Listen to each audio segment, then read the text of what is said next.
حضرت نیاز ہوں میں، اور پروگرام ہے آپ کا شریعت آسان ہے، اسے اپنے لیے مشکل نہ بنائیں۔ ہمارے ساتھ مفتی محمد اسماعیل طورو صاحب ہوتے ہیں اور بات کرتے ہیں مختلف شرعی مسائل کے اوپر، اور ہم آپ کے ٹیلی فون جو ہیں اس کو بھی وصول کر رہے ہوتے ہیں۔ جیسے ابھی آپ کو بتایا گیا کہ فون نمبر ہے 25468081۔ اگر آپ چاہیں تو یہاں فون کر کے اپنا جو بھی مسئلہ آپ پوچھنا چاہیں اسے پوچھ سکتے ہیں۔ مفتی صاحب کا سیل نمبر ہے 0333 یعنی 0335103517۔ یہاں آپ ٹیکسٹ کر سکتے ہیں، میسج کر سکتے ہیں، اور ان کا لینڈ لائن نمبر ہے 548182۔ تو پروگرام کا آغاز کرتے ہیں۔ مختلف مسائل پر گفتگو ہو رہی ہے، اور آخر میں ہم کچھ سوالات جو آپ کے آئے ہوئے ہیں اس وقت پہلے سے بھی موجود ہیں، اور کچھ سوالات اس وقت بھی آ رہے ہیں، تو ان پہ بات کریں گے۔ مفتی محمد اسماعیل طورو صاحب۔ الحمد للہ الذی خلق المقلة والمضلة ما دام الملوان، والصلاة والسلام على خیر الانام وعلى آلہ واصحابہ اخیار الانام۔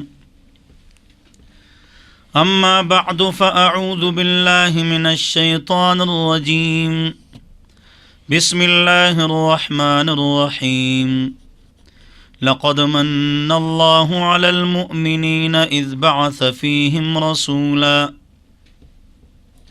رسولا منہم یتلو علیہم آیاتہ ویزکیہم ویعلمہم الکتاب والحکمہ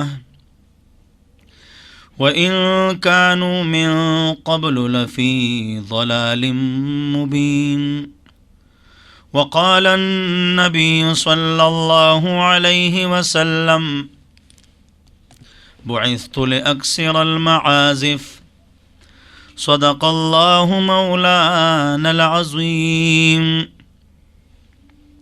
وصدق رسوله النبي الكريم۔ یا رب صل وسلم دائما ابدا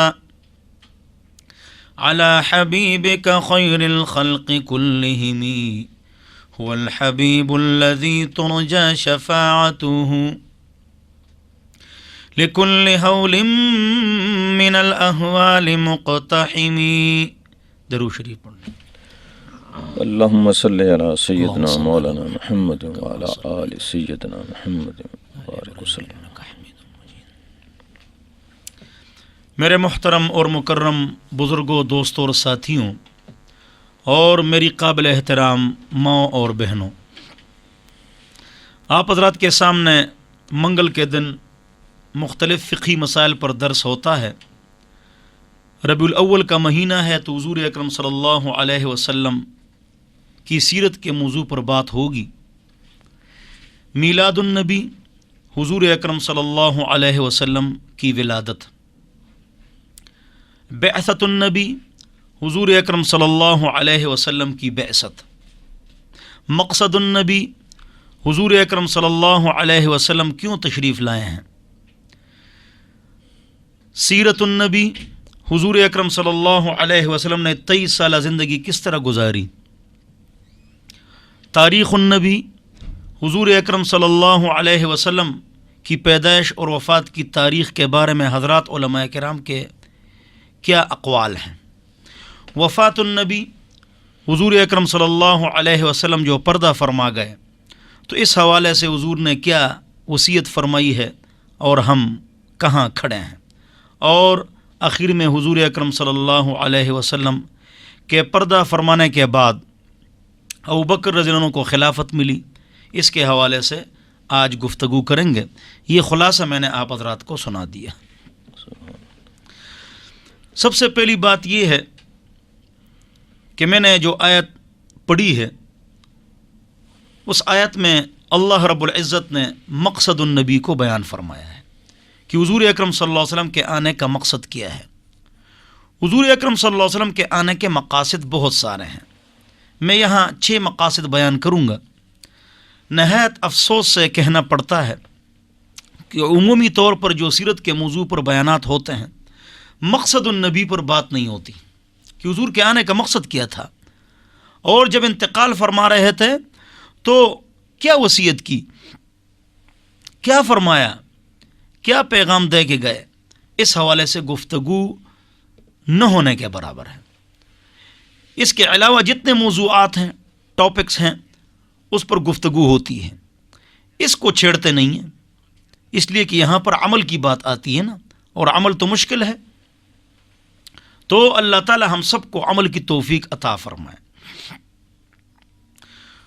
اللہ رب العزت نے قرآن میں فرمایا لقد من اللہ علی المؤمنین اذ بعث فیہم رسولا، اللہ نے مسلمانوں پر بہت بڑا احسان کیا کہ ان کے اندر ان میں سے ایک رسول آقا نامدار محمد مصطفیٰ صلی اللہ علیہ وسلم کو بھیجا۔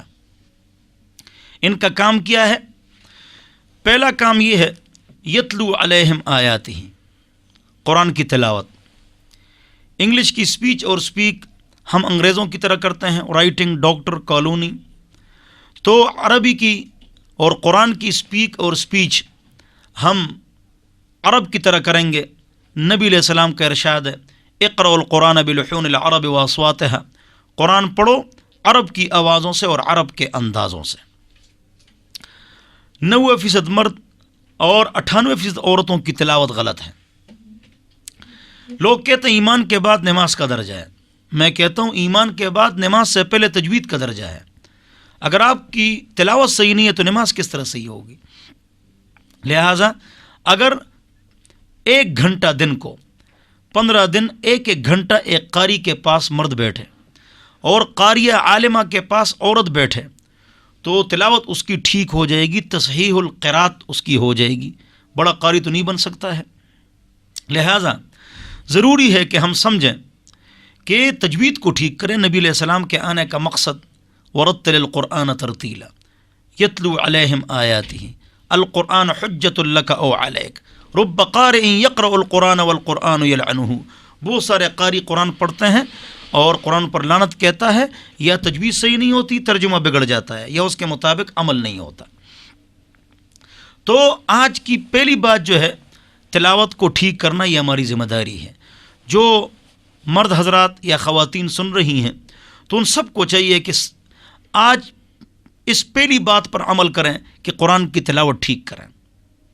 نماز کا سبق اور 10 سورتیں، یہ نبی علیہ السلام کے آنے کا مقصد ہے۔ نبی علیہ السلام کے آنے کا دوسرا مقصد جو ہے وہ کیا ہے؟ وہ یزکیہم، دلوں کی صفائی۔ دلوں کی صفائی کس طرح ہوگی؟ نبی علیہ السلام نے خود ارشاد فرمایا ہے لا تحاسدوا، ایک دوسرے کے ساتھ حسد مت کرو، کسی کے پاس مال یا عزت دیکھ کے پریشان نہ ہونا، حسد مت کرو نعمت پر۔ ولا تباغضوا، بغیر کسی وجہ کے ایک آدمی آپ کو برا لگے تو یہ کام مت کرو۔ ایاکم والحالقۃ، بچو استرے سے۔ اس سے نائی کا استرا مراد نہیں ہے، نبی علیہ السلام نے فرمایا کسی کے ساتھ حسد و بغض کرنا یہ نیکیوں کو اس طرح برباد کرتا ہے جس طرح استرا بالوں کو ختم کر دیتا ہے۔ ولا تحاسدوا ولا تباغضوا ولا تدابروا، پیٹھ پیچھے غیبت مت کرو، اپنے کام سے کام رکھو۔ ولا تجسسوا، اور جاسوسی مت کرو، کون کہاں جا رہا ہے، کیا کر رہا ہے، فلانی کہاں جا رہی ہے، یہ کر رہی ہوگی، اس کا یہ مطلب ہوگا، بدگمانی، جاسوسی یہ مت کرو۔ ولا تقف ما لیس لک بہ علم، اللہ فرماتے ہیں جس کا تجھے علم نہ ہو تو اس کے پیچھے مت پڑو، اپنے کام سے کام رکھو۔ ولا تحسسوا، کسی کی ماں بیٹی کی عزت مت لو، آپ کو پتہ نہیں ہوگا آپ کا گھر برباد ہوگا۔ عفو تعف نساؤکم، پاک صاف رہو، تمہارے گھر کی عورتیں وہ بھی پاک صاف رہیں گی۔ ہاں، وہ آدمی جو پابندی سے بدعملی کرتا ہے، غلطی ہو گئی، اللہ سے معافی مانگ لی، اللہ اس کے گھر کو محفوظ فرما دیتا ہے۔ داغ داغ مت کو سب داغ دار ہیں، بے داغ بس وہی جو پروردگار ہے۔ ولا تحسسوا، کسی کی ماں بیٹی کی عزت مت لو۔ وکونوا فی اللہ اخوانا، آپس میں مرد بھائی بھائی بن کر رہیں، عورتیں بہنیں بہنیں بن کر رہیں، اور اچھی زندگی گزارو، امن، چین، محبت، سکون، الفت، صبر، شکر، عاجزی، انکساری، اچھے گمان کی زندگی گزارو، بغض سے، حسد سے، کینے سے، فساد سے، بے اتفاقی سے، تکبر سے، بدگمانی سے، اس سے اپنے آپ کو محفوظ رکھو۔ نبی علیہ السلام کے آنے کے مقاصد بیان ہو رہے ہیں۔ تیسرا مقصد وَيُعَلِّمُهُمُ الْكِتَابَ، نبی علیہ السلام کے آنے کا تیسرا مقصد قرآن کا درس، والحکمہ، چوتھا مقصد حدیث کا درس۔ قرآن و حدیث کا درس یہ عالم کی ذمہ داری ہے۔ کنسٹرکشن انجینئر علاج نہیں کر سکتا ہے، اور ڈاکٹر نقشہ نہیں بنا سکتا ہے، تو درس غیر عالم نہیں دے سکتا ہے، ورنہ گناہگار ہوگا۔ چنانچہ عبداللہ ابن عباس رضی اللہ عنہما سے الاتقان میں فی علوم القرآن میں روایت ہے، من قال فی القرآن شیئا بغیر علم واصاب فقد اخطأ، جس نے قرآن میں کوئی ایسی بات کہی کہ اس نے علم نہیں حاصل کیا تو اور بات کہی، تو اگر ٹھیک بھی کہی تو اس نے غلطی کی، اور اس سے بہت بڑی غلطی ہو گئی۔ اور حضرت ابوبکر رضی اللہ عنہ نے فرمایا، ای سماء یظلنی و ای ارض تقلنی، کون سا آسمان مجھے سایہ دے گا اور کون سی زمین مجھے جگہ دے گی اگر میں قرآن اور دین میں ایسی بات کہوں جس کا مجھے علم نہیں۔ تو ضروری ہے کہ قرآن و حدیث کے دروس حضرات علماء کرام اپنی ڈیوٹی پوری کریں، لیکن دو مصیبتیں ہیں۔ ایک تو عمومی طور پر قرآن و حدیث کے درس مساجد میں نہیں ہیں، اور جہاں درس ہیں وہاں اختلافی باتیں ہیں، ادھر مت جاؤ اور ادھر مت جاؤ، اور 8 تراویح اور 20 تراویح ہیں، اور مختلف قسم کے فتوے داغتے ہیں، سیاست، اخبار، فرقوں اور تنظیموں کے نام لیے جاتے ہیں۔ عالم کی ذمہ داری ہے کہ قرآن و حدیث کا درس دے، قرآن و حدیث کا جو موقف ہے وہ بیان کرے، کسی فرد، تنظیم، جماعت اور فرقے کا نام نہ لے۔ تو عالم دین اس کا خیال رکھیں۔ بعض درسوں میں گالیاں دیتے ہیں، اس کو دین کی خدمت سمجھتے ہیں۔ نبی علیہ السلام نے تربیت کی ہے، گالیاں نہیں دی ہے، کافروں اور مشرکوں نے ان کو گالیاں دی ہے۔ نبی علیہ السلام نے دین کا کام کیا، تکلیفیں برداشت کی ہیں، تو نہ گالی دینی ہے، نہ فرقہ اور جماعت کا نام لینا ہے، اور اچھے طریقے سے قرآن و حدیث کا موقف حکمت کے ساتھ بیان کرنا ہے۔ تو قرآن و حدیث کے درس بھی شروع کرنے چاہیے، اور فضائل اور مسائل میں جانا چاہیے، اور فضول گفتگو اور جس سے امت میں انتشار پیدا ہو تو اس سے بچنا چاہیے۔ اور اگر کسی فرقے اور جماعت میں یا فرد میں غلطی ہو، اور ہوتی ہے، غلطیاں ہیں اور ہیں بھی، تو اس کا طریقہ یہ ہے کہ قرآن و حدیث کا یہ موقف ہے، اور اس پر دلائل بیان کرو، نام فرد، تنظیم اور جماعت کا نام نہ لو۔ اس سے انشاءاللہ اللہ تعالیٰ خیر پھیلائے گا۔ قرآن و حدیث کا درس نبی علیہ السلام کے مقاصد میں شامل ہے۔ 5واں مقصد، نبی علیہ السلام خود فرماتے ہیں، بعثت لأتمم مکارم الاخلاق، مجھے اس لیے بھیجا گیا ہے کہ میں لوگوں کے اخلاق درست کروں۔ اخلاق کس کو کہتے ہیں؟ لوگوں کے اندر صبر پیدا ہو جائے، لڑائی جھگڑے، تکلیفوں پر صبر، یہ لوگوں میں پیدا ہو جائے۔ اخلاق کا کیا معنی ہے؟ صبر۔ صبر کا کیا معنی ہے؟ اخلاق۔ صبر پر تقریر آسان ہے، عمل کرنا بہت مشکل ہے، لہٰذا صبر اپنے اندر پیدا فرمائے۔ آج کل گھروں میں جو لڑائی جھگڑے ہوتے ہیں، عورت اگر 4 باتیں اپنے اندر پیدا کرے تو گھر جنت نظیر بن جائے گا۔ نمبر 1 تقوی، نمبر 2 خاموشی، نمبر 3 خوب خدمت، نمبر 4 خاوند کے گھر کی باتیں اپنے والدین کو نہ سنانا۔ نمبر 1 تقوی، نمبر 2 خاموشی، جواب نہ دینا، نمبر 3 خدمت، اور نمبر 4 خاوند کی گھر کی باتیں اپنے والدین کو نہ سنائیں۔ صبر کریں، صبر کا پھل میٹھا ہوتا ہے اور بعد میں بڑا امن ہوتا ہے۔ نبی علیہ السلام کے آنے کا 6واں مقصد جو ہے وہ کیا ہے؟ وہ ہے بعثت لأکثر المعازف، مجھے اس لیے بھیجا گیا ہے کہ گانے بجانے کے آلات اس کو میں توڑ کے رکھ دوں، نہ سنوں یہ نہیں فرمایا، ختم کروں یہ نہ فرمایا، توڑ کے رکھ دوں۔ نبی علیہ السلام گانے بجانے کے آلات کو توڑنے کے لیے آئے تھے، اور آج اللہ اور رسول کے پاک نام کے ساتھ قوالی میں ہم ڈھول بجاتے ہیں، باجے بجاتے ہیں۔ اللہ اکبر، یہ توہین ہے۔ انڈیا کے گانوں سے زیادہ گناہ قوالی میں ہے۔ کیوں؟ اللہ اور رسول کے پاک نام کے ساتھ ڈھول بجاتے ہیں۔ چنانچہ بخاری شریف کی روایت ہے، سیکون فی آخر الزمان، آخر زمانے میں ایسا ہوگا کہ کچھ قومیں ہوں گی، یستحلون الخز والحریر والخمر والمعازف، کہ ریشم کو اور شراب کو اور ڈھول ڈمکے کو وہ جائز قرار دیں گے کہ موسیقی جائز ہے، جی روح کی غذا ہے۔ آج کل میڈیا پر ایسے لوگ موجود ہیں جن کا نام ہم نہیں لیتے ہیں، لیکن وہ کہتے ہیں موسیقی جائز ہے۔ نبی علیہ السلام فرماتے ہیں بخاری شریف میں کہ ایسی قوم آنے والی ہے جو موسیقی کو جائز کہے گی۔ معازف، گانے بجانے کے آلات، الغنا رقیت الزنا، گانے بجانے بدکاری کے منتر ہیں۔ الغنا ينبت النفاق فی القلب کما ينبت الماء الزرع، گانے بجانے دل میں منافقت ایسا پیدا کرتے ہیں جس طرح پانی کھیت کو اگاتا ہے، تو یہ منافقت کو اگاتا ہے۔ اللہ ہم سب کو گانے بجانے کے آلات سے محفوظ فرمائے، جیبوں سے، گاڑیوں سے، گھروں سے اور دفتروں سے گانے بجانے کے آلات ختم فرمائے۔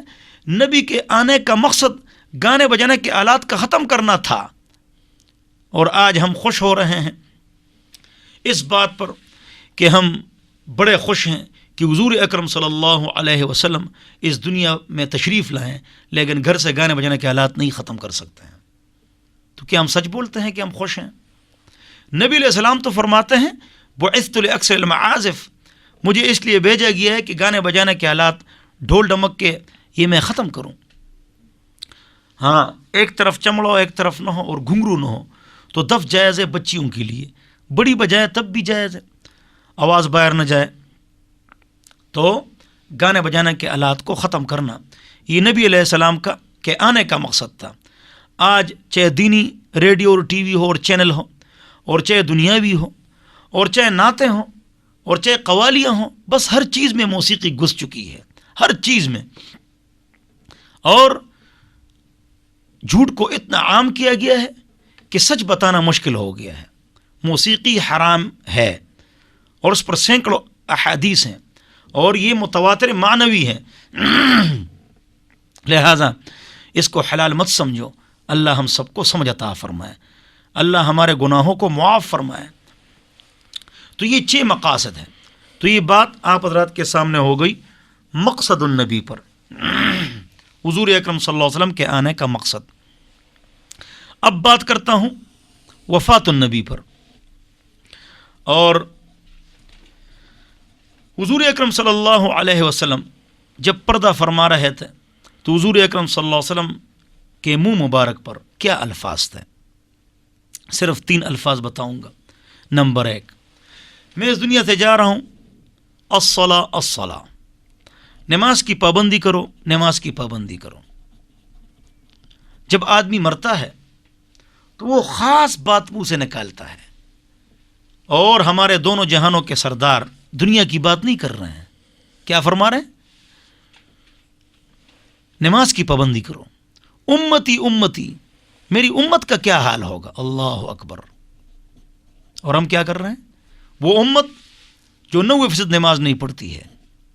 الصلاۃ الصلاۃ، نماز کی پابندی کرو۔ کوسچن پیپر ملتا ہے، فرسٹ کوسچن لازم ہے، وہی تم نہ کرو، نمبر بہت سارے کٹ جائیں گے۔ وما ملکت ایمانکم، تیسری بات کہ آپ کے جو غلام ہیں، ملازم ہیں، نوکر ہیں، ان کے ساتھ سختی مت کرو۔ آج کل آپ دیکھتے ہیں دکانوں میں اور گاڑیوں میں کنڈکٹر، ان کی کتنی پٹائی ہوتی ہے، ان کو کتنی گالیاں دی جاتی ہے، ان کے ساتھ کتنی سختی کی جاتی ہے۔ نبی علیہ السلام نے فرمایا یہ کام مت کرو، اور اس پر عمل کرو، ہر بات غور سے سنو۔ اپنے انتقال سے 83 دن پہلے حضور اکرم صلی اللہ علیہ وسلم نے یہ بھی فرمایا وَاسْتَوْصُوا بِالنِّسَاءِ خَيْرًا،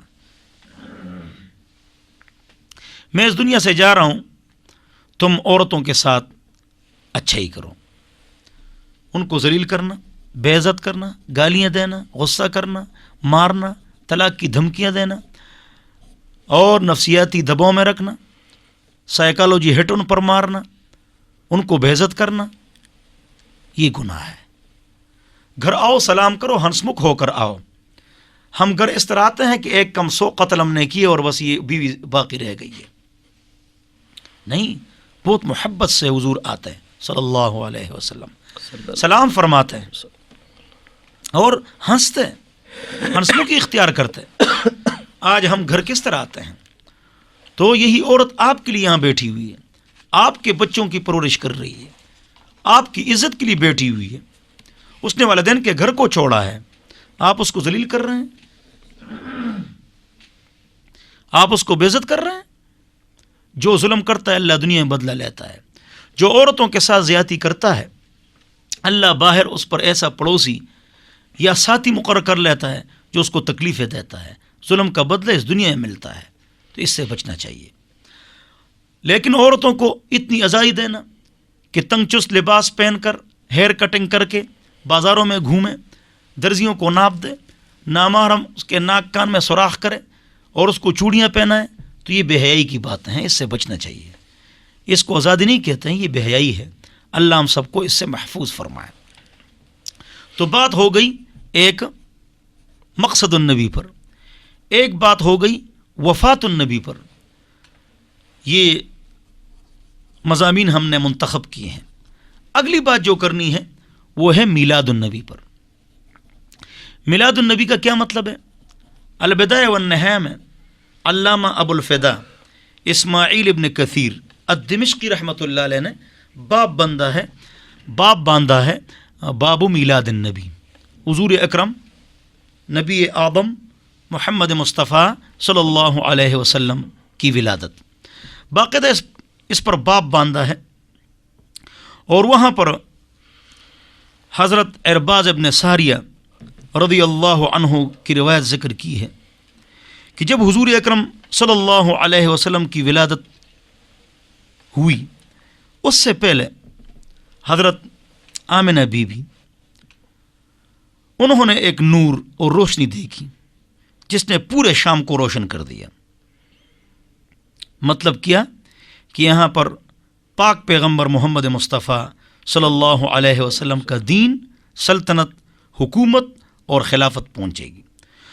14 کنکریاں کسریٰ کے دربار میں گر گئیں، نہر سادہ جو ہے وہ خشک ہو گیا، آتش گدا جو 1000 سال چل رہا تھا، وہاں آگ جل رہی تھی، لوگ عبادت کرتے تھے، وہ فوراً بجھ گیا، ختم، کہ اب شرک نہیں چلے گا، اب توحید چلے گی۔ اور حضرت آمنہ بی بی نے 3 جھنڈے دے کے، ایک کعبہ پر، ایک مشرق میں اور ایک مغرب میں، اشارہ تھا اس بات کی طرف کہ کل عالم میں، 4 دانگ عالم میں یہ دین پھیلے گا، اور الحمدللہ پھیلا اور 1200 سال چلتا رہا۔ 150 سال سے ہم مار کھا رہے ہیں۔ اس کی وجہ نمبر 1 5 وقت نماز نہیں، 2 شرعی پردہ نہیں ہے، 3 موسیقی ہیں، موسیقی بہت زیادہ ہے، اور 4 دنیاوی تعلیم میں مسلمان بہت پیچھے ہیں۔ ٹوکیو صرف ایک شہر میں 500 یونیورسٹیاں ہیں، امریکہ اور کینیڈا میں بڑی 650 یونیورسٹیاں ہیں، اور 57 اسلامی ممالک میں صرف اور صرف 500 بڑی یونیورسٹیاں ہیں۔ بس ہم مسلمان دنیاوی تعلیم میں بہت پیچھے ہیں، اور مغربی تہذیب و ثقافت یعنی مغربی گندگی سے بچ کر اسلامی تہذیب کے ساتھ مزین ہو کر ہم نے یونیورسٹی کی تعلیم حاصل کرنی ہے۔ ہماری یونیورسٹیاں مغرب کی نقالیاں کر رہی ہیں، پارکوں میں، چمنزاروں میں کیا ہوتا ہے؟ مردوں اور عورتوں کا نظام الگ ہونا چاہیے۔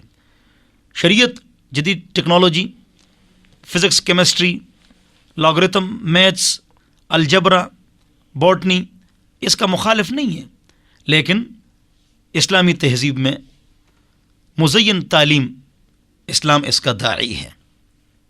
تو دین پوری دنیا تک پھیل گیا نبی علیہ السلام کا، اور کسریٰ کے دربار میں جب یہ واقعہ پیش آیا وہ حیران ہو گیا، یہ کیا ہو گیا ہے؟ وہاں اس کا ایک بڑا خاص آدمی تھا، موبزان۔ اس نے کہا میں نے رات کو ایک خواب دیکھا ہے کہ تنومند اور مضبوط اونٹ گھوڑوں کو لے جا رہے ہیں تیز تیز، اس کی کیا تعبیر ہے؟ اس وقت بہت بڑے عالم تھے، ان کو بلایا گیا، عبد المسیح، اور ان سے خواب کی تعبیر اور حالات کا علم معلوم کرنا چاہا کہ آپ کی کتابیں کیا کہتی ہیں۔ انہوں نے کہا کہ میں فوراً سطیح، میرا ماموں ہے اور شام میں ہوتا ہے، میں اس سے جا کر پوچھوں گا۔ تیز اور مضبوط اونٹ پر وہ سوار ہوئے اور شام پہنچ گئے۔ سطیح جو تھا وہ ان کا ماموں تھا اور انتقال کے قریب تھا۔ انہوں نے 14 کنکریاں اور خواب یہ سب کچھ سنا لیا۔ سطیح نے کہا کہ پیغمبر خدا محمد مصطفیٰ صلی اللہ علیہ وسلم پیدا ہو چکے ہیں اور پوری دنیا پر ان کی حکومت ہوگی۔ اور اس وقت 2 سپر پاوریں تھیں، یہ جو موجودہ جاپان، چائنا، امریکہ یہ نہیں تھے، ایک قیصر اور ایک کسرا، ایک ایران اور ایک روم، اور مسلمانوں نے یہ تمام علاقے لے لیے۔ دین پہنچ جائے گا، اور وہی خواب کی تعبیر انہیں واپس آ کر سنا دی۔ حضور اکرم صلی اللہ علیہ وسلم پیدا ہوئے، اس سے پہلے 18 سال کی عمر میں ان کے ابو جی عبداللہ، حضرت عبداللہ، وہ 18 سال کی عمر میں انتقال فرما گئے تھے۔ کہاں پر تشریف لے گئے تھے؟ مدینہ۔ یہ جو مدینہ حضور گئے ہیں، یہ حضور اکرم صلی اللہ علیہ وسلم کا ننیال ہے، بنو النجار۔ وہاں تشریف لے گئے تھے اور واپس آ رہے تھے کہ انتقال فرما گئے نابغہ کے مقام پر، اور وہاں دفن ہو گئے۔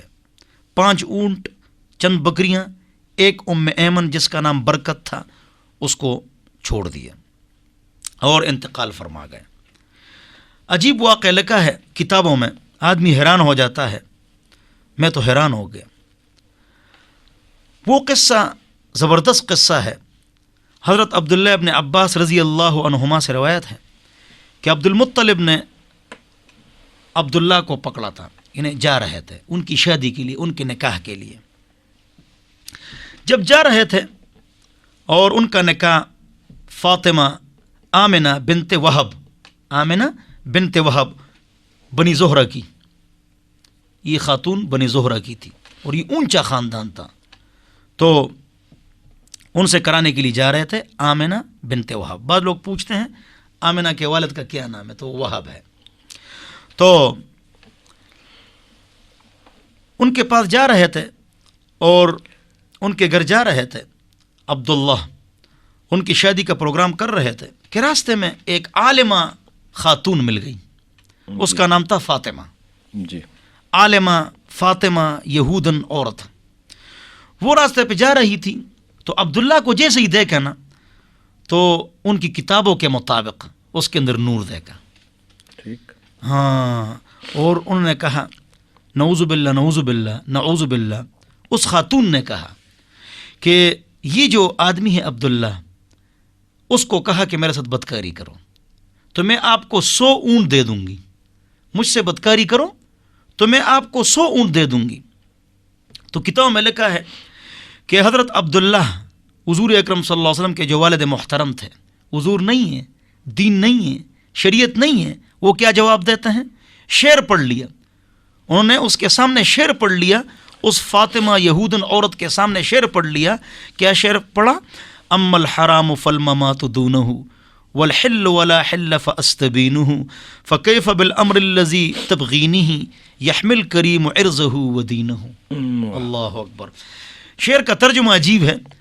اس خاتون کو عبداللہ نے کہا کہ اگر میں حرام کام کروں، بدکاری، تو اس سے میرے لیے مرنا بہتر ہے۔ اللہ اکبر۔ اس سے میرے لیے وہ پاک تھے، صاف تھے، میرے لیے مرنا بہتر ہے، اور جو کام آپ کہہ رہی ہیں اس کو کبھی بھی میں حلال ظاہر نہیں کروں گا۔ فکیف بالامر الذی تبغینہ، کیسے وہ غلط کام میں کر سکتا ہوں کہ جس کا تو مطالبہ کر رہی ہیں؟ کیوں؟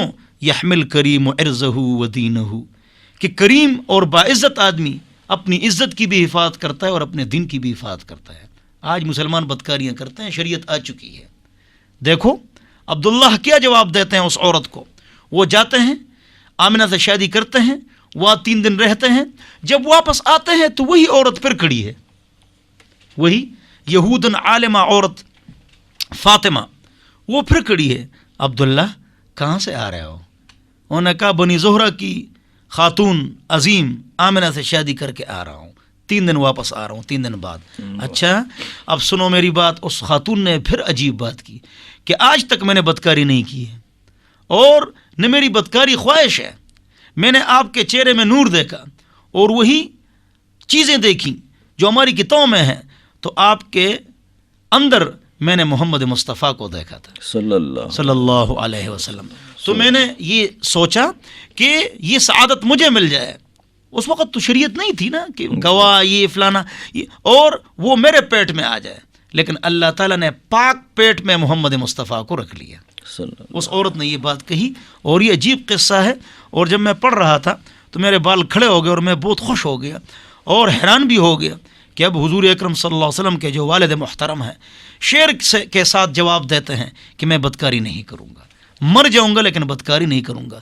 اللہ ہم سب کو بدکاری سے محفوظ فرمائے.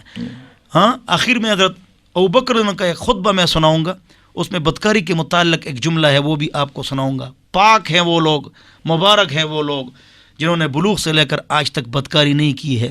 آئندہ بھی ہم کو اللہ تعالیٰ محفوظ فرمائے. بہرحال تو فرماتے ہیں کہ حضور اکرم صلی اللہ علیہ وسلم کے والد محترم اتنے نیک آدمی تھے اور اتنے اونچے آدمی تھے. اور جب حضور اکرم صلی اللہ علیہ وسلم اس دنیا میں تشریف لائے تو عمرو نوفیل عبداللہ ابن جحش بت کی بات کر رہے تھے اور حضور کی ولادت ہوئی اور بت سے آواز آئی کہ حضور اکرم صلی اللہ علیہ وسلم توحید لے کر آئے ہیں اور تم شرک میں مبتلا ہو. جب حضور نے نبوت کا دعویٰ کیا, رسالت کا دعویٰ کیا, تو وہ بھی مسلمان ہو گئے. اس کے بعد حضور اکرم صلی اللہ علیہ وسلم پاک صاف اور معصوم شخصیت تھی جو نبی کے بارے میں یہ کہے کہ اس نے گناہ کبیرہ یا صغیرہ کیا ہے تو وہ اسلام سے خارج ہو جاتا ہے. نبی کی معصومیت پر شک کرنا یہ کفر ہے.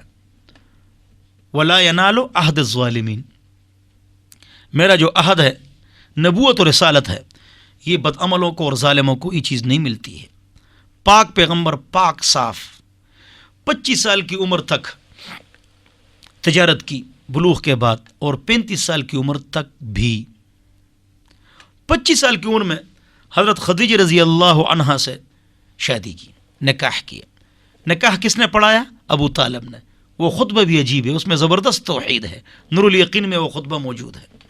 بہرحال اور نکاح جب ہوا حضور اکرم صلی اللہ علیہ وسلم کا تو 25 سال عمر, بیوی کی عمر 40 سال, اور حضور اکرم صلی اللہ علیہ وسلم کو خدیجہ رضی اللہ عنہ سے زیادہ محبت تھی, عائشہ سے بھی زیادہ, پھر عائشہ سے تھی اور بیویوں سے زیادہ. اور کیوں تھی؟ ساری اولاد خدیجہ سے تھی اور سب سے پہلے ہاتھ دیا, سب سے پہلے عورت اسلام لائی ہے, سب سے پہلے دین کے لیے عورت نے قربانی دی ہے, سمیہ رضی اللہ عنہا. تو خدیجہ رضی اللہ عنہ سے زیادہ محبت تھی, پھر عائشہ سے, اور عائشہ سے جو زیادہ محبت تھی وہ عالمہ تھی, مجتہدہ تھی, حافظہ تھی, ذہین تھی, اور 50,000 اشعار ان کو یاد تھے. اور جبرائیل علیہ السلام آتے اور حضور فرماتے کہ یہ جبرائیل ہے اور اے عائشہ آپ پر اللہ کا سلام بھیج رہے ہیں, کہہ رہے ہیں. ورنہ شہزادی حضور کے نکاح میں تھی صفیہ رضی اللہ عنہ, ہماری ماں, اور خوبصورت خواتین بھی تھیں, لیکن ان کے علم و تقوی کی بنا پر ان سے محبت تھی. حضور کی زیادہ شادیاں دعوت و تبلیغ کو عام کرنا اور خاندان میں دین کو پہنچانا مقصد تھا. یہ حضور اکرم صلی اللہ علیہ وسلم کا مقصد تھا. 25 سال کی عمر کے بعد بھی تجارت کی. 35 سال کی عمر میں حضور اکرم صلی اللہ علیہ وسلم نے حجر اسود کو اپنے مقام پر رکھا جب مشرکین میں اختلاف ہوا کہ کون اس کو رکھے گا. یہ واقعہ بھی پیش آیا, بڑی عزت حضور کو ملی. حضور اکرم صلی اللہ علیہ وسلم کی پیدائش سے 50 دن پہلے اصحاب الفیل کا واقعہ پیش آیا، جس نے کعبہ کے اوپر حملہ کرنا چاہا اور اس کو تباہ و برباد اور ختم کرنا چاہا، ٹکڑے ٹکڑے کرنا چاہا۔ اللہ رب العزت نے ابابیل کے ذریعے سے ان کو تباہ و برباد کر دیا، اصحاب الفیل۔ اور اس کے بعد 36 سال کی زندگی میں، 36 سال کی عمر میں، بخاری شریف کی روایت ہے کہ حبب الی الخلا، میرے دل میں یہ بات بیٹھ گئی کہ میں اکیلے بیٹھ کر اللہ کی بات کروں۔ تو 36 سے لے کر 40 سال تک حضور اکرم صلی اللہ علیہ وسلم نے اللہ کی بات کی۔ کیسے کی؟ اللہ خوب جانتا ہے، اللہ خوب سمجھتا ہے۔ اللہ کی عبادت کی، اللہ کو یاد کیا، اور بعد میں ان کو نبوت ملی 40 سال کی عمر میں۔ کس طرح ملی؟ جبرائیل آئے، قرآن پڑھایا، ما انا بقارئ، کملی میں آئے۔ جب یہ واقعہ پیش آیا، بخار اور پسینہ، پاک رب نے آدھی صورت اتاری، اقرأ بسم ربک الذی خلق، پھر آدھی نہیں اتاری، اس کے بعد سورہ مزمل مدثر اتاری۔ مدثر مزمل کا معنی ہے کملی والے، ہم پاک پیغمبر کو کہتے ہیں کملی والے۔ تو خدیجہ رضی اللہ عنہا ایمان لے آئی۔ ورقہ ابن نوفل یہ حضور اکرم صلی اللہ علیہ وسلم خدیجہ رضی اللہ عنہا کے کزن تھے، ان کے پاس لے گئیں۔ انہوں نے کہا یہ وہی ناموس ہے جو موسیٰ علیہ السلام کے پاس آتا تھا، اور آپ پیغمبر ہیں سچے، اور قوم آپ کو نکالے گی جب آپ دعوت کو عام کریں گے۔ حضور نے فرمایا کہ لوگ تو مجھے صادق اور امین کہتے ہیں، او مخرجی قومی، میری قوم مجھے نکالے گی؟ عجیب، جب آپ دعوت کا کام کریں گے۔ تو پھر حضور کو حکم ہوا وَأَنذِرْ عَشِيرَتَكَ الْأَقْرَبِينَ، سب سے پہلے اپنے قریبی رشتہ داروں کو دعوت دو۔ سب کو بلایا اور سب کو دعوت کا کام، اور ان کو کلمے کی دعوت دی۔ وہی آدمی جس نے خوشی منائی تھی حضور اکرم صلی اللہ علیہ وسلم کے انتقال، پیدائش پر خوشی منائی تھی، وہی آدمی ابو لہب جو تھا، اس نے حضور اکرم صلی اللہ علیہ وسلم کو جب انہوں نے توحید کی دعوت دی، گالی دی، نعوذ باللہ، تبا لک یا محمد لہذا جمعتنا، اے محمد آپ نے ہم کو اس کے لیے جمع کیا تھا، تیرے لیے ہلاکت ہو، نعوذ باللہ۔ پیدائش پر خوشی منائی، رزلٹ دین کو نہ مانا، اور اللہ تعالیٰ نے اس کے جواب میں پوری صورت اتاری، تبت یدا ابی لہب وتب۔ ہم نے حضور اکرم صلی اللہ علیہ وسلم کی شریعت پر عمل کرنا ہے، جو حضور اکرم صلی اللہ علیہ وسلم کے آنے کے مقاصد ہیں، 6 میں نے بیان کر دیے، اور بھی ہیں۔ حضور اکرم صلی اللہ علیہ وسلم نے جاتے وقت کیا فرمایا ہے، اس پر ہم نے غور کرنا ہے۔ تو انہوں نے گالی دی، نعوذ باللہ، استغفر اللہ۔ اللہ نے جواب میں پوری صورت اتاری کہ تبت یدا ابی لہب وتب ما اغنی عنہ مالہ وما کسب۔ بہرحال علی رضی اللہ عنہ ایمان لے آئے، اہل بیت کے سردار، ہمارے سروں کے تاج، ہماری آنکھوں کا سرما، ہم ان کے قدموں کی خاک۔ سب سے پہلے وہ ایمان لے آئے۔ خدیجہ رضی اللہ عنہا ایمان لے آئی، ابوبکر رضی اللہ عنہ مردوں میں ایمان لے آئے، غلاموں میں بلال رضی اللہ عنہ ایمان لے آئے، اور عمار، یاسر اور سمیہ لونڈیوں میں ایمان لے آئی۔ ابو جہل نے درمیان سے اس کو پھاڑ دیا، 2 اونٹوں کے ساتھ ان کے پیروں کو باندھ کے درمیان سے پھاڑ دیا۔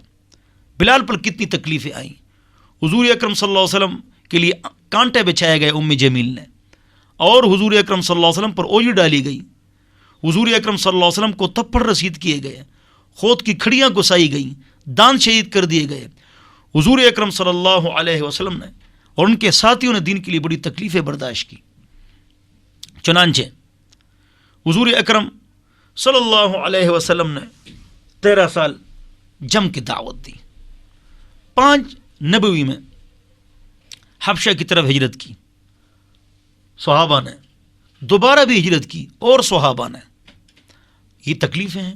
حتیٰ کہ عثمان نے بھی ہجرت کی رضی اللہ عنہ، حضور کی بیٹی رقیہ نے بھی ہجرت کی، اتنی تکلیفیں۔ اور 3 نبوی کو دار ارقم کا مدرسہ چلتا رہا۔ چلتا رہا، چپکے سے دعوت چلتی رہی، حتیٰ کہ حمزہ رضی اللہ عنہ مسلمان ہو گئے۔ اس کے 3 دن بعد حضرت عمر رضی اللہ عنہ مسلمان ہو گئے 29ویں نمبر پر، اور عبداللہ بن مسعود رضی اللہ عنہ 6 نمبر پر مسلمان ہیں۔ جب عمر رضی اللہ عنہ مسلمان ہو گئے تو پھر یہ سارے کعبہ کے سامنے حرم کے اندر آئے اور زور سے تکبیر کہی اور نماز پڑھ لی، دین کو تقویت مل گئی۔ اور 10 نبوی کو حضور اکرم صلی اللہ علیہ وسلم کے خاندان کے ساتھ مقاطعہ، سوشل بائیکاٹ کیا گیا، حضور پر بڑی تکلیفیں آئیں۔ 10 یا 12 مختلف اقوال ہے، معراج کا واقعہ پیش آیا۔ اور اسی طرح مدینہ سے لوگ آئے اور انہوں نے اسلام قبول کیا، بیعت عقبہ اولی، چپکے سے موسم حج میں حضور اکرم صلی اللہ علیہ وسلم پہاڑوں میں جا کے ان کو لے جا کر وہاں اکیلے ان سے بیعت لی اور ان کو دین کی دعوت دی، وہ مسلمان ہو گئے۔ دوبارہ بھی آئے اور وہ بھی مسلمان ہو گئے۔ حضور اکرم صلی اللہ علیہ وسلم کا مدینہ میں استقبال انہوں نے کیا تھا۔ پہلے حضور اکرم صلی اللہ علیہ وسلم مسجد قباء کے علاقے میں تشریف لے گئے، مسجد قباء پہلے تعمیر کی، پھر اس کے بعد مسجد نبوی تعمیر کی۔ تو حضور اکرم صلی اللہ علیہ وسلم پیر کو پیدا ہوئے، پیر کو ولادت ہوئی، پیر کو وفات فرما گئے، پیر کے دن غار حرا سے نکلے اور پیر کے دن ہجرت فرما کے مدینہ منورہ پہنچ گئے۔ عجیب نکتہ ہے، پیر کے دن، پیر اور جمعرات کو روزہ رکھنا سنت ہے، جیسا کہ مسلم شریف میں روایت ہے۔ پیر کو پیدا بھی ہوئے، پیر کو وفات بھی فرما گئے، پیر کو غار حرا سے بھی نکلے، پیر کو مدینہ منورہ میں استقبال بھی ہوا۔ حضور اکرم صلی اللہ علیہ وسلم جب مکہ مکرمہ سے نکلتے جا رہے تھے تو آنکھوں میں آنسو تھے اور کعبہ کو کہا میرا دل نہیں چاہتا ہے کہ میں چلا جاؤں، لیکن میری قوم مجھے چھوڑتی نہیں ہے، میری قوم مجھے چھوڑتی نہیں ہے، اور آنکھوں میں آنسو تھے۔ میرے محترم دوستوں اور بزرگوں، ماں اور بہنوں، ایک نقطہ یاد رکھو، لوگ کہتے ہیں ہجرت، لوگ کہتے ہیں غلام کو آزاد کرنا، لاکھوں روپے غلام کی قیمت تھی، سواب آزاد کرتے تھے۔ ہجرت اپنا مکان، اپنا گھر، اپنا کاروبار چھوڑ کے جانا، یہ کوئی کر لے گا؟ ہجرت کی سوابان ہے۔ حقیقت سمجھو، کیا حقیقت ہے؟ حقیقت یہ ہے کہ انہوں نے بڑی قربانیاں پیش کی ہیں، اپنا جان مال وقت دین پر لگایا ہے، تب یہ دین پوری دنیا تک پہنچا ہے۔ انہوں نے دعوت کا کام کیا، جہاد کا کام کیا، اخلاق کا کام کیا، تجارت سے دین کو پھیلایا۔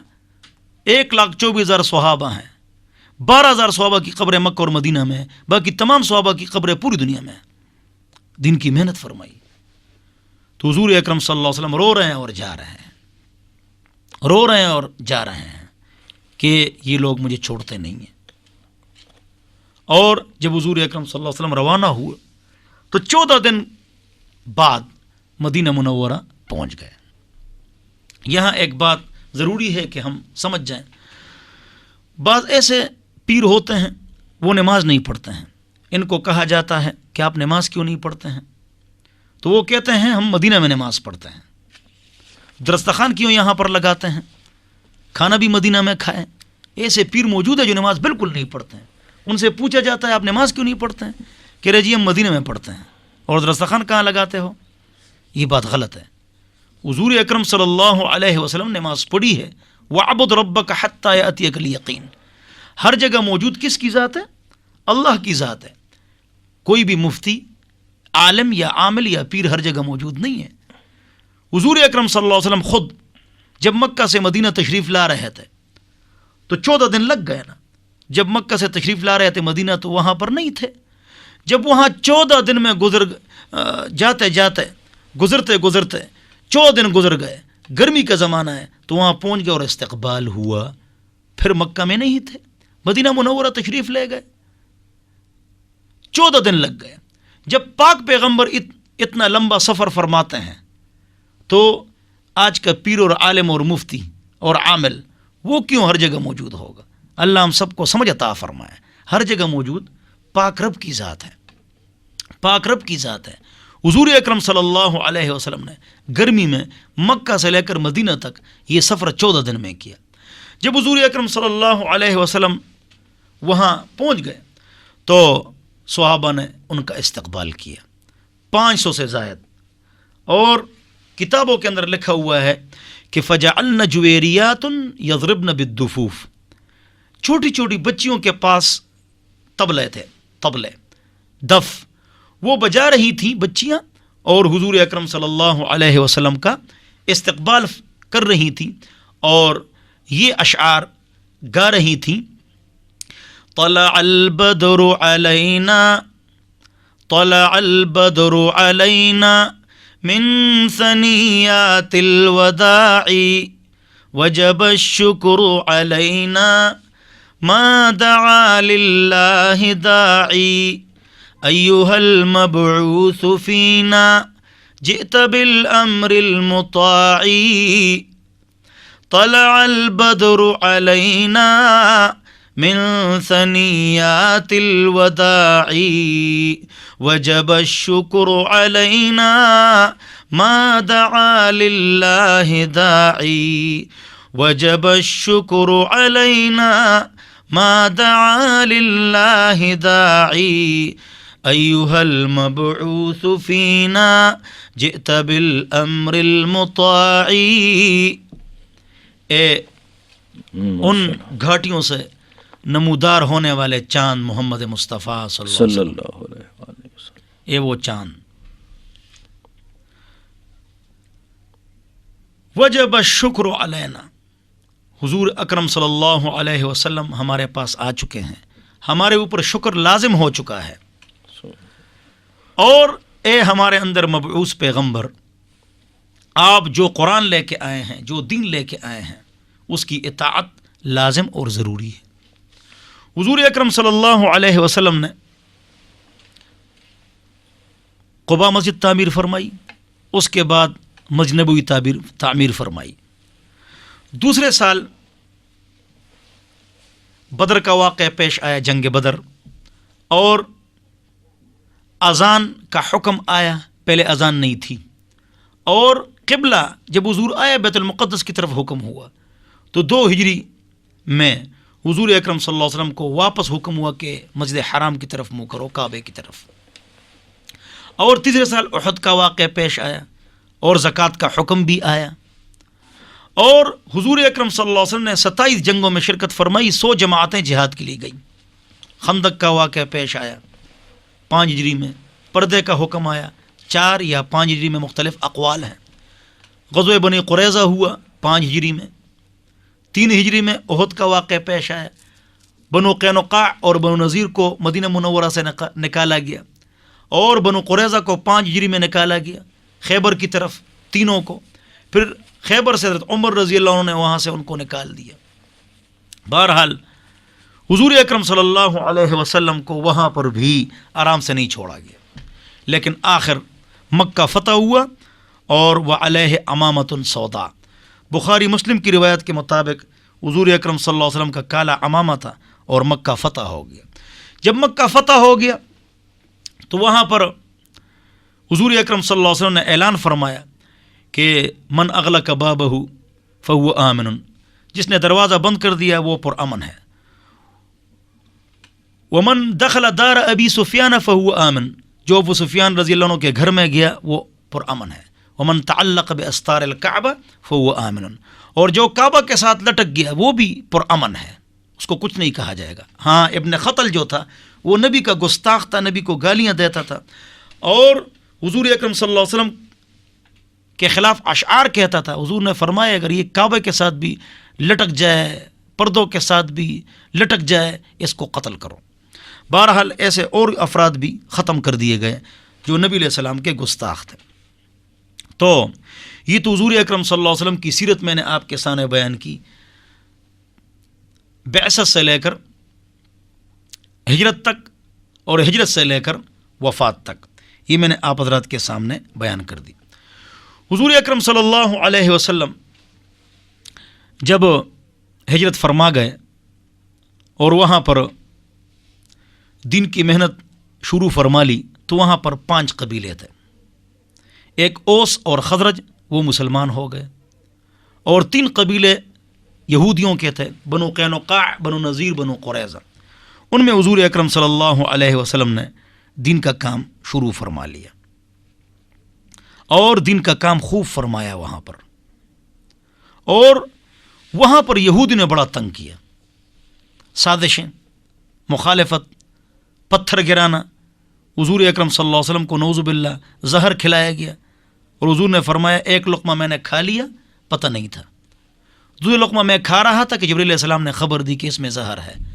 حضور فرماتے تھے آخر زمانے میں جب بخار ہو رہا تھا کہ اسی زہر کے لقمے کی وجہ سے ہے، تو ہمارے نبی وفات بھی ہیں اور شہید بھی ہیں، دونوں ثواب ہمارے پیغمبر خدا محمد مصطفیٰ صلی اللہ علیہ وسلم کو ملے ہیں۔ تو یہ میں نے آپ کو میلاد النبی بھی بتا دیا، اور مقصد النبی بھی بتا دیا، اور وفات النبی بھی بتا دیا، اور حضور اکرم صلی اللہ علیہ وسلم کی سیرت النبی بھی بتا دیا۔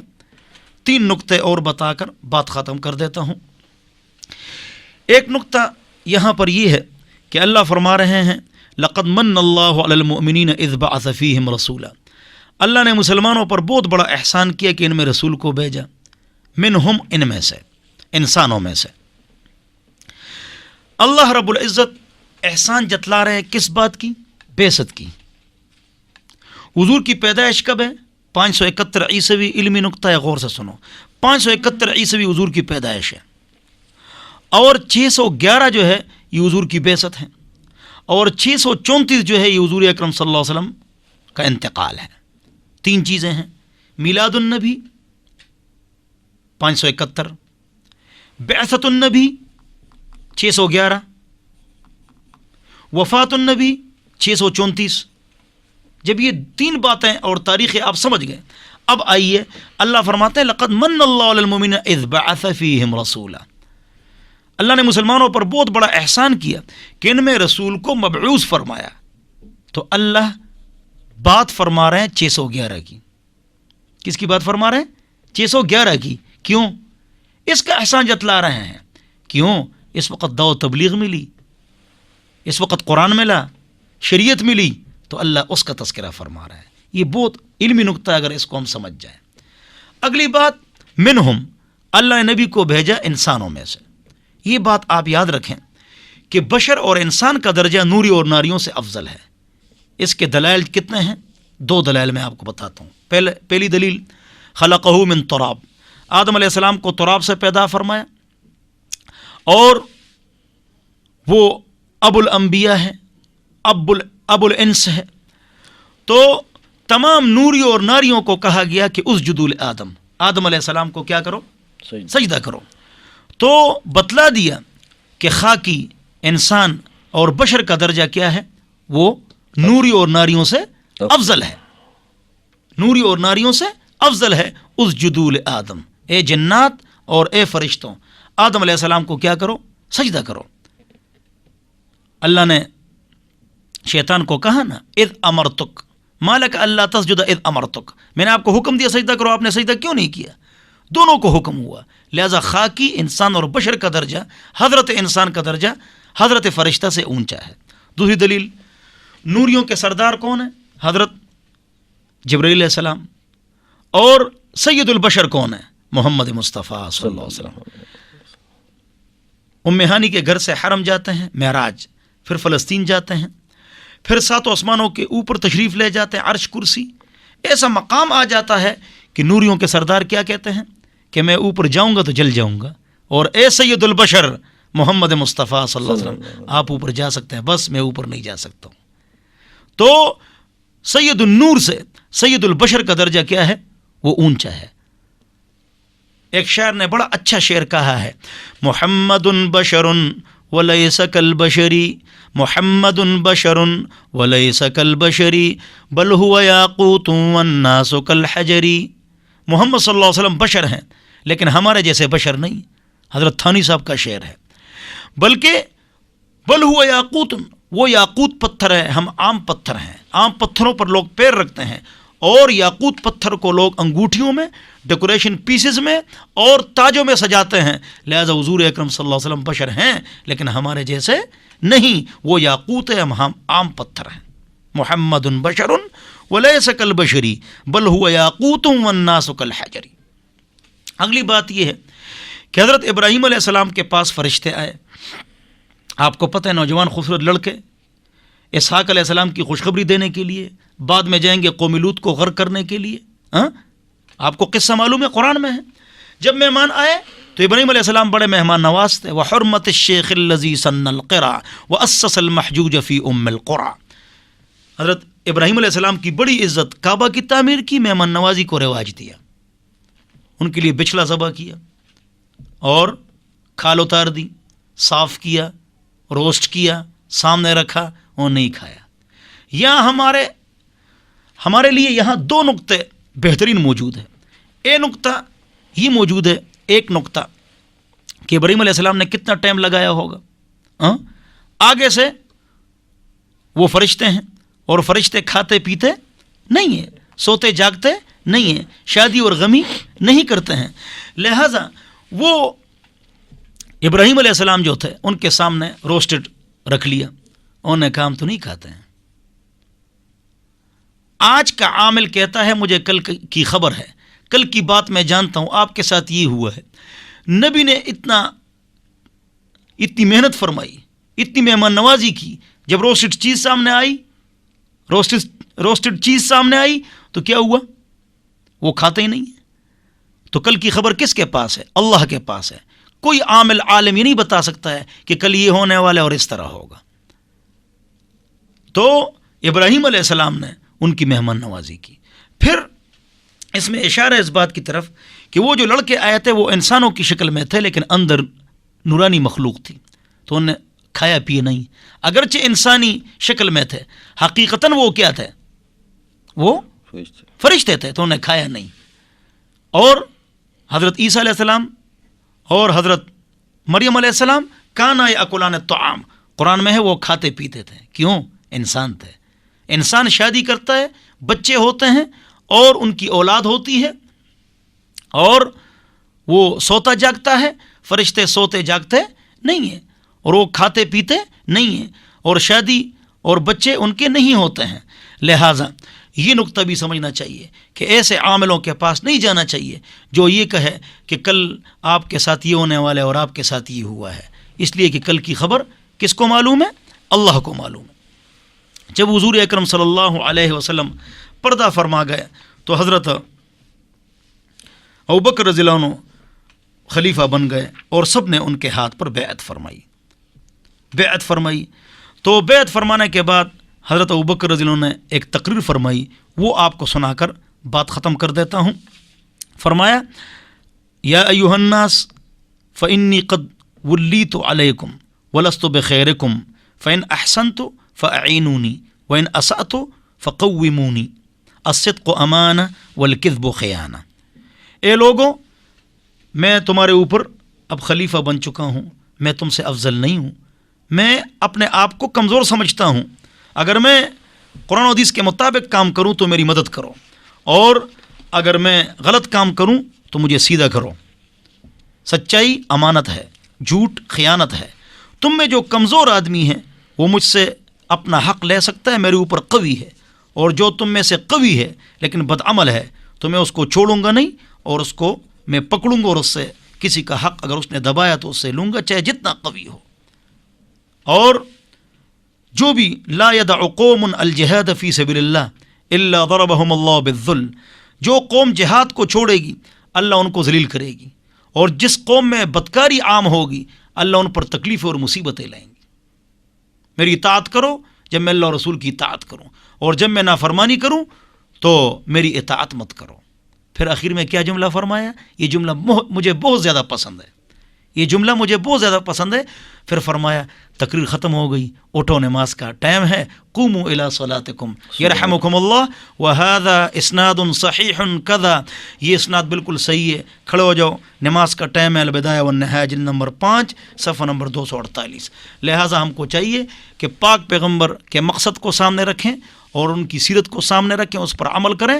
خوشی میں آپے سے باہر ہونا یہ گناہ ہے کہ ہم خوش ہیں جی تو پھر ہم گناہ کریں، گناہ کے کام کریں نہ، یا ہم غمزدہ ہو جائیں، ہمارے گھر میں کوئی فوتگی ہو جائے تو رونا رحمت ہے، حضور روئے ہیں صلی اللہ علیہ وسلم اپنے بیٹے کے انتقال پر، لیکن لیس منا من ضرب الخدود وشق الجیوب ودعا بدعوى الجاہلیہ، وہ میں سے نہیں ہے جو گریبانوں کو پاڑے اور چہروں کو مارے اور جاہلیت کی آواز لگائے، وہ ہم میں سے نہیں۔ اللہ ہم سب کو نبی علیہ السلام کی سیرت پر چلنے کی توفیق نصیب فرمائے۔ ایک بات رہ گئی، وہ رہ گئی کہ حضور اکرم صلی اللہ علیہ وسلم کی پیدائش اور وفات کے حوالے سے تاریخ، تو اس میں مختلف علماء کے مختلف اقوال ہیں۔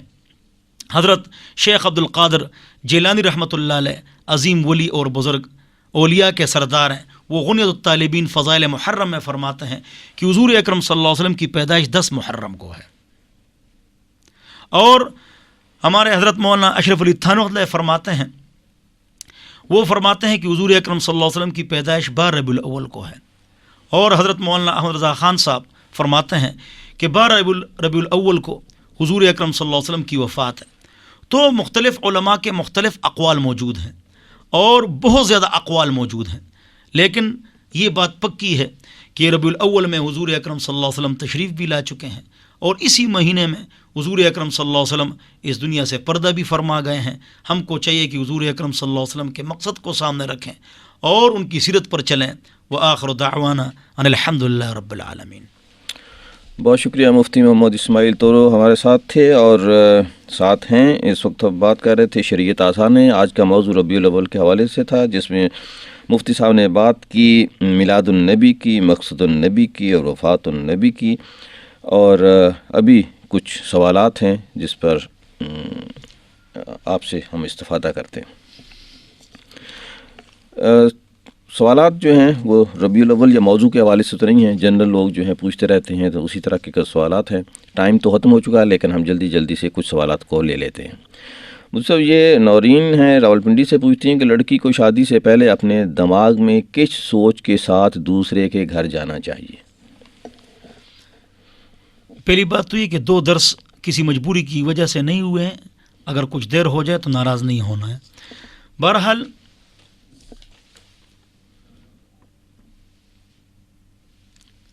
لڑکی شادی سے پہلے اپنے دماغ میں کس سوچ کے ساتھ دوسرے گھر جائے، تو جواب یہ کہ یہ سوال واضح نہیں ہے۔ اس سوال کو واضح کرو کہ آپ کا کیا مقصد ہے۔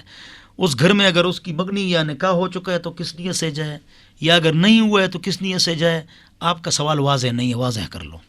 عاصم جو ہیں اسلام آباد سے پوچھتے ہیں کہ نبی صلی اللہ علیہ وآلہ وسلم کے بارے میں نعت لکھنے اور پڑھنے میں کن باتوں کا خیال رکھنا چاہیے؟ ماشاء اللہ، بہت اچھا سوال کیا۔ نعت سنت ہے، اور آخر میں میری نعت آپ سنیں گے انشاءاللہ، میں نے خود پڑھی ہے، آخر میں آپ سنیں گے، نعت پڑھیں گے، سنیں گے انشاءاللہ۔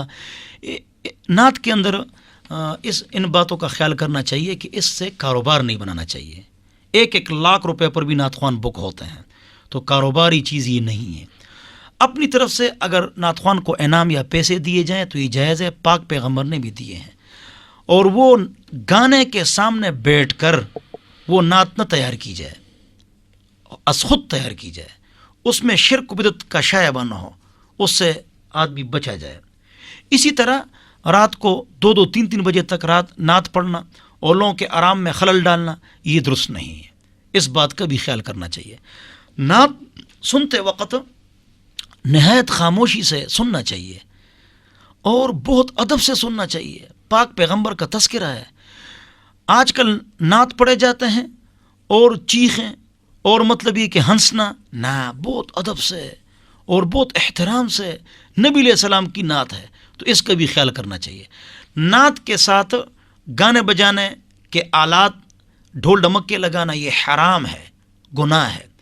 یا نعت کے ساتھ اللہ اللہ اللہ اللہ اللہ اس طرح پڑھنا کہ دور کا آدمی اس کو ساز سمجھے، تو یہ بھی مکروہ ہے اور غلط ہے۔ تمام علماء نے متفقہ فیصلہ دیا ہے، تو نعت سنت ہے اور قرآن حدیث کے الفاظ کے مطابق ہو اور اس میں شرک و بدعت سے بچا جائے تو نعت پڑھنی چاہیے۔ زرینہ پوچھتی ہیں جی راولپنڈی سے، عورتوں کو نعت کس طرح پڑھنی چاہیے جبکہ عورتوں کو یہ کہا گیا ہے کہ ان کی آواز گھر سے باہر نہ جائے؟ ٹھیک ہے نا، عورتوں کی مجلس میں وہ نعت پڑھے اور مردوں تک آواز نہ پہنچائے۔ جی سرفراز صاحب پوچھتے ہیں کہ جی سر اور داڑھی کے بالوں کو رنگ لگا کر سیاہ کر سکتے ہیں، شریعت کے مطلب بتائیں، اور داڑھی کے خط کے بارے میں بھی بتائیں۔ 40 سال سے پہلے ہر رنگ جائز ہے مرد و عورت کے لیے، کالا بھی اور ہر رنگ، اور 40 سال کے بعد کالا رنگ ناجائز ہے، باقی ہر رنگ جائز ہے، لگانا جائز ہے۔ داڑھی کا خط تو یہ ہونٹ کے نیچے جو داڑھی ہے اس کو لوگ کاٹتے ہیں، درست نہیں ہے، اور گالوں کے بال اگر کاٹ لیے جائیں تو یہ جائز ہے، اور نیچے سے جو نرم حصہ ہے گلے کا اس کو اگر صاف کیا جائے تو تب بھی یہ جائز ہے۔ جی ہاں۔ محمد مسعود پوچھتے ہیں کہ میں نے اپنے دوست کو داڑھی رکھنے کا مشورہ دیا، جس پر اس نے کہا کہ آج کل لوگ داڑھی رکھ کر بہت سے بے ایمانی اور غلط کام کرتے ہیں، تو آپ سے گزارش ہے کہ داڑھی کے بارے میں بتائیں۔ جواب یہ کہ داڑھی جو ہے نا یہ واجب ہے، ایک مشت واجب ہے، اور اس پر عمل کریں گے انشاءاللہ 100 شہیدوں کا ثواب ملتا ہے۔ داڑھی والے غلط اعمال کرتے ہیں تو نمازی بھی غلط اعمال کرتے تو نماز کو بھی چھوڑ دیں گے، حاجی بھی غلط اعمال کرتے تو حج کو بھی چھوڑ دیں گے۔ غلطی تو ہر انسان میں ہے، اس وجہ سے ہم داڑھی کو نہیں چھوڑیں گے۔ عبداللہ چودھری پوچھتے ہیں راولپنڈی سے، یہ کیا لڑکی کو جہیز دینا ضروری ہے، اور کیا نبی پاک صلی اللہ علیہ وآلہ وسلم نے بھی اپنی بیٹی کو جہیز دیا؟ جواب یہ ہے کہ جہیز کی لعنت جو موجودہ ہے تو بالکل غلط ہے، بہت سی شادیاں اس میں رکھی ہوئی ہیں، اسٹیٹس جہیز، اس سے بڑے نقصانات ہو رہے ہیں۔ بہرحال اپنی طاقت کے مطابق جہیز دینا یہ ثابت ہے۔ اس کی 2 صورتیں ہیں، چنانچہ ایک صورت یہ ہے کہ مرد خرید لیں، جس طرح علی رضی اللہ عنہ نے فاطمہ رضی اللہ عنہا کا جہیز خود خریدا تھا، تو یہ بھی جائز ہے۔ اور موطا کی روایت ہے کہ حضور اکرم صلی اللہ علیہ وسلم نے ایک بچی کی پرورش کی، غالباً امیمہ، اللہ کمی بیشی معاف فرمائے، وجہزہا، اور اس کو جہیز خود دیا۔ تو جہیز دینے کو بعض لوگ غلط سمجھتے ہیں، طاقت کے مطابق جہیز دینا جائز ہے، حضور نے خود دیا ہے، لیکن یہ جو موجودہ مروج ہے اس سے بچنا چاہیے۔ انہی کا دوسرا سوال ہے جی کہ کوئی والدین اپنے جوان بیٹے کی شادی نہ کرے اور وہ غلط کاموں میں لگ جائے تو اس کا گناہ کس پر ہوگا؟ اگر والدین جوان بیٹی کی شادی نہ کرائیں، یا بیٹے کی یا بیٹی کی، اگر رشتہ اچھا آ جائے تو گناہ والدین پر بھی ہے اور گناہ ان بچوں پر بھی ہے۔ وہ سمجھدار ہے، کیوں گناہ کرتے ہیں؟ جی وہ کیونکہ وہ اب گناہ خود کرے اور کہے کہ جی کیونکہ والدین پہ ڈال دے۔ تو یہ ساجدہ صاحبہ جی، میں گھر میں بچوں کو دینی تعلیم دیتی ہوں، فضائل اعمال کے علاوہ آپ نے کسی اور کتاب کا نام بتایا تھا، مہربان کر کے اس کتاب کا نام اسوہ رسول اکرم ڈاکٹر عبدالحی۔ یہ جی واجد صاحب ہیں، یہ پوچھ رہے ہیں جی کہ آج کل میں اپنا مکان تعمیر کروا رہا ہوں، مجھے بجلی والے کہتے ہیں کہ اتنا روپیہ دو تو تمہارا میٹر فوراً لگ جائے گا۔ مجھے یہ بتائیں کہ مجھے معلوم ہے کہ وہ مجھ سے رشوت مانگ رہے ہیں، میری کوشش کے باوجود کہ اگر ان کو کچھ دینا پڑ جائے تو میرا دل نہیں کر رہا، تو کیا میں گناہ گار ہوں؟ ایک تو آپ دعا کریں، 2 رکعت نفل پڑھیں، تاخیر کریں، سفارش استعمال کریں، علاقے کے بڑے ساتھی کو کہیں۔ اگر آپ ہر طرف سے ناکام ہو جائیں تو اگر آپ رشوت دے دیں تو گناہ ان پر ہے، آپ پر نہیں ہے، جیسے کہ علامہ ابوبکر جساس نے احکام القرآن میں لکھا ہے۔ رابعہ پوچھتی ہیں جی راولپنڈی سے، آج کل یہ بھی دیکھا گیا کہ ہماری ماؤں بہنوں کو کوئی دین کی بات ہو تو یا پردے کی بات ہو تو فوراً کہتی ہیں کہ بڑا مولوی بنتا ہے، وہ خود اس طرح کرتا ہے، ہمیں نصیحت کرتے ہو تو ایسی عورتوں کے لیے شریعت کیا حکم ہے؟ جواب، دعوت نہیں چھوڑنا چاہیے۔ اگر داعیہ نہیں بنو گے تو مدعوہ بنو گے، لوگ آپ کو دعوت دیں گے بے دینی کی، آپ دعوت دیں اور ان کے پروپیگنڈا، ان کی بات چیت، ان کے جواب کو آپ برداشت کریں، اور دعوت کے ساتھ ساتھ ان کو چائے بھی پلائیں، ان کو تحفہ بھی دیں، ان کے لیے دعا بھی کریں، انشاءاللہ وہ مانیں گے، اور صبر کرتے جائیں اور دعوت دیتے جائیں۔ عاصم ہیں جی راولپنڈی سے، پوچھتے ہیں جی بینک والے گاڑیاں لیز پر دیتے ہیں لیکن کہتے ہیں کہ ہم سود نہیں لیتے بلکہ آپ کو رینٹ دینا ہوگا۔ البرکہ اسلامک انویسٹمنٹ، میزان بینک، دبئی اسلامک بینک الاسلامی، ان کا تکافل اور لیز پر گاڑی دینا ان کا جائز ہے، وہاں سے آپ خرید لیں۔ بہت شکریہ مفتی محمد اسماعیل طورو صاحب ہمارے ساتھ تھے اور کچھ سوالات کے جوابات دے رہے تھے۔ اس وقت ٹائم جو ہے وہ اپنے اختتام کی طرف بہت تیزی سے بڑھ چکا ہے، اجازت دیجیے، خدا حافظ۔